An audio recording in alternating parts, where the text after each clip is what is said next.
¿Acaso siguen vigentes los profetas en la actualidad?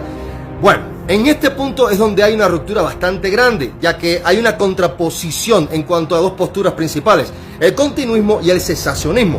El continuismo defiende la idea de que los dones espirituales siguen activos en la actualidad, tal como lo estuvieron en la iglesia primitiva, incluyendo sanidades, profecías, el don de lenguas, etc. Y el cesacionismo, mis amados, es totalmente lo contrario. Es la creencia de que ciertos dones del Espíritu Santo, como son las lenguas, profecías, sanidades milagrosas, pues sencillamente cesaron, o sea, pues ya se acabaron después de la era apostólica, cuando se completó finalmente el canon bíblico. Entonces, según esta postura, esos dones fueron solamente para confirmar el mensaje del evangelio en los inicios de la iglesia, y que sencillamente pues ya no se necesitaban, y que no hay profecía nueva ni tampoco revelación directa de parte de Dios, porque sencillamente el canon bíblico está completo y es totalmente suficiente. Efesios 4, 11 al 13 se nos revela que el apóstol Pablo enseñó que Dios constituyó a unos apóstoles, a otros profetas, a otros evangelistas, pastores y maestros, hasta que todos lleguemos a la unidad de la fe y del conocimiento del Hijo de Dios.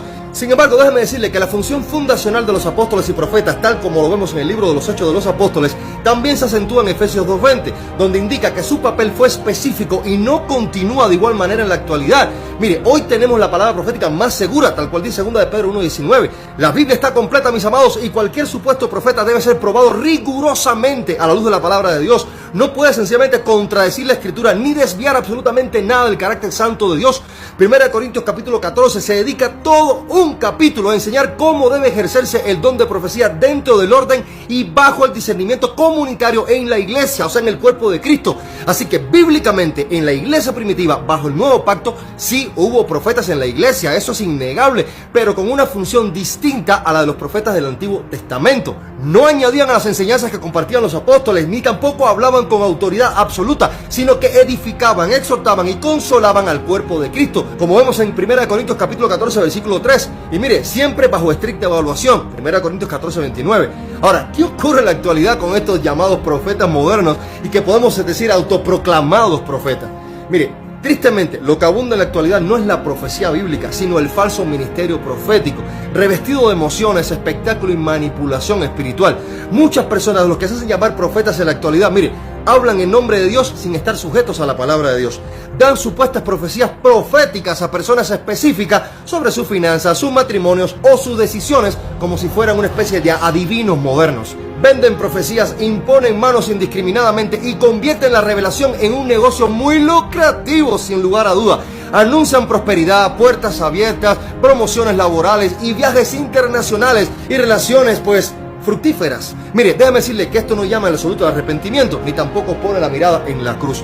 Se colocan a sí mismos en un lugar de autoridad espiritual incuestionable. Cuidado con decirles nada, con frases tales como: no toques al ungido del Señor, el enviado de Dios. Y esto para intentar protegerse a sí mismo de su engaño y de su falsedad. Y mis amados, déjenme decirles que esto no es nada nuevo. El Señor Jesús lo advirtió en Mateo 24, uno de los capítulos más importantes sobre las profecías y en relación a las señales antes del fin. Y dijo lo siguiente: porque se levantarán falsos cristos y falsos profetas, y harán grandes señales y prodigios, de tal manera que engañarán, si fuera posible, aún a los escogidos de Dios. Y mire, también lo dijo el apóstol Pedro en 2 de Pedro 2:1, que hubo también falsos profetas entre el pueblo, como habrá entre vosotros falsos maestros que introducirán encubiertamente herejías destructoras.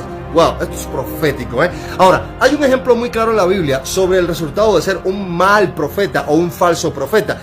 Cuando, por ejemplo, nos revela cuál es la verdadera marca de alguien que actúa de esta manera. En Jeremías capítulo 28 se nos da un claro ejemplo de alguien que es un profeta llamado Hananías, quien habló en el nombre de Jehová diciendo que la cautividad de Babilonia terminaría pronto, cuando Jeremías, el verdadero profeta, no estaba diciendo esto. Este hombre estaba dando un mensaje bonito, pues motivador, esperanzador, pero era falso. Y Jeremías, quien era el verdadero profeta de Dios, lo confrontó y le dijo: Jehová no te envió, y tú has hecho confiar en mentira a todo este pueblo. Jeremías 28:15.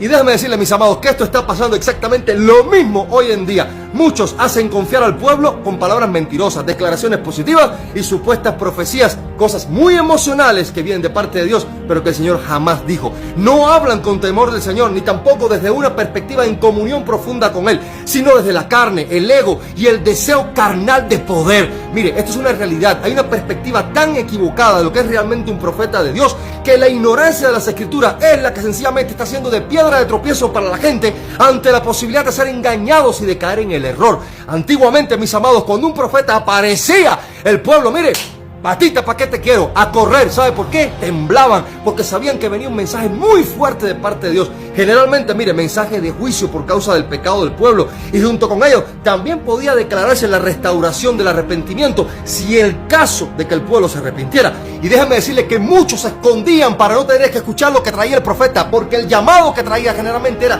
detenerse de su proceder, arrepentirse de sus pecados, abrazar la santidad y volverse al Señor. Y Jesucristo mismo lo denunció, parado frente a Jerusalén, diciendo que mataba a los profetas porque no querían escuchar la voz de Dios, el mensaje del Señor. Y mis amados, piense por un momento el sentir de la gente hacia los profetas, que en lugar de salir a su encuentro, de abrazarlos, de apapacharlos, de quererlos, de elogiarlos, no, mis amados, eso no era lo que pasaba. Al contrario, los querían desvivir, no era gente grata para el pueblo. Pero déjenme decirles que hoy en la actualidad ocurre totalmente lo contrario. Cuando alguien se autoproclama profeta, las multitudes corren hacia ellos a ese encuentro, se llenan estadios, congregaciones repletas y atentas a la palabra del supuesto profeta, no para ser confrontados en su pecado, no para nada, sino para oír promesas de prosperidad, salud, éxito, bienestar. Déjenme decirles que estos falsos profetas son más parecidos a divinos, a gurús modernos, que no tienen nada que ver con la escritura, no se parecen en nada a los verdaderos profetas bíblicos. Son el claro reflejo del error, del sensacionalismo, de la vergüenza a la cual están marchando o han marchado y están inmersas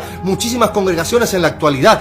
Y quiero hacerle esta pregunta: ¿qué persona que se nombre profeta llena un recinto en la actualidad para decirle a la gente, arrepiéntanse de sus pecados, viven abrazando la maldad, con la mente cauterizada, se mantienen impávidos ante el aborto, ante la injusticia, ante el abuso, amistados con el mundo, que es enemistad con Dios, amadores de sí mismos, sin afecto natural, calumniadores que deshonran a sus padres, que ignoran las escrituras, buscan milagros y señales y no quieren saber del Dios santo, santo, santo que las hace, que no predican el evangelio, tienen a Cristo afuera tocando la puerta y ustedes son sordos al llamado, tienen la verdad delante de sus ojos pero tienen los ojos vendados?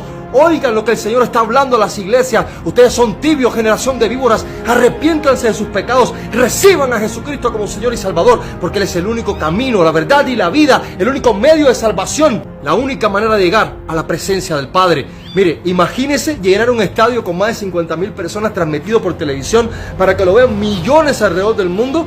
Mire, esto sería realmente genial, pero no creo que sea muy popular tampoco, ¿Por qué? Porque la mayoría de las personas no estarían dispuestos a escuchar el mensaje, a menos que el Espíritu de Dios, mire, sensibilice su corazón al mensaje.